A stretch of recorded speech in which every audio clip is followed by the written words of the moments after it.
President Trump saying that his White House, and we're seeing some of the documents now, declassifying information he says is related to allegations of voter frauds and cover-ups. For example, accusing China of acquiring 220 million U.S. voter files in what he calls the largest compromise of election data in history. Keep in mind, voter files are publicly available materials. And while our reporting teams are still combing through the specifics of these documents, the core of what the president is referencing in these allegations are not new. Let me bring in Kelly O'Donnell, Ryan Nobles, Dan De Luce, who've been watching. They are back with us now. And Dan, let me start with you. We now have a better understanding of the things that the president is alleging. Help us understand what is and is not new, what we already have been aware of, and what these documents, at least at the moment, are starting to show. I didn't hear in that speech any evidence or him making the assertion that actual ballots were tampered with, that China or another foreign actor actually altered our voting systems and changed the outcome of some election center and some state counting ballots. And it is also not new that our voting systems have been a target for our foreign adversaries for years. And U.S. intelligence and law enforcement officials have been saying this now for some time. And then, as you said, the voting database, the voter database information, obviously one does not want your adversary scooping all that up necessarily, but most of that is commercially available. And I'll let Ryan and Kelly talk to that further. The other thing, he mentioned Venezuela. Yeah, talk about that. And I'm not quite clear where he's going with that, because he said that there was evidence that Venezuela, the regime then, was manipulating its own, meddling in its own election, tilting it somehow. And there was an intelligence community report about the 2020 election here that concluded, let me read for this, we have no information suggesting that the current or former Venezuelan regimes were involved in attempts to compromise U.S. election infrastructure. So again, the running theme throughout all these intelligence reports and FBI reports and DHS reports is that our U.S. voting systems have not been disrupted or tampered with. And I didn't hear any evidence from him that they had been. He said they're vulnerable and we need to make them secure.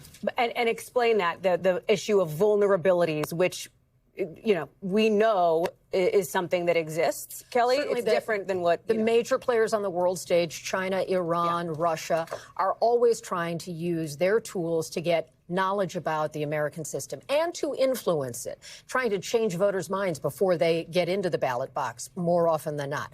What we're not hearing from the president is that they were in any way able to alter results or change the function of voting. So that's critically important. This database that Dan referenced, that when we say commercially available, that's the kind of consumer data that when different entities buy what you purchase in your Amazon history, well, you can also purchase voter registration. It's your name, your address, your precinct, that kind of information. It is not the information about who you voted for or what the results of the ballots you cast. I think the action points from the president, he's saying, I want the FBI to investigate. I want prosecutions if there are some. Big question there. He's talking about 2020. The statute of limitations on many election-related matters is 5 years. We're at 6 years and counting. So that'll be a question as well. What about the Michigan allegations, Ryan? Yeah. And this alludes to what Kelly is talking about. This was from 6 years ago. He's talking about a very narrow, small investigation that was launched by the FBI during that time in the wake of the 2020 election, claims that there was an effort to manipulate the vote there. The FBI looked into it, decided there was nothing to it, and the investigation basically stopped.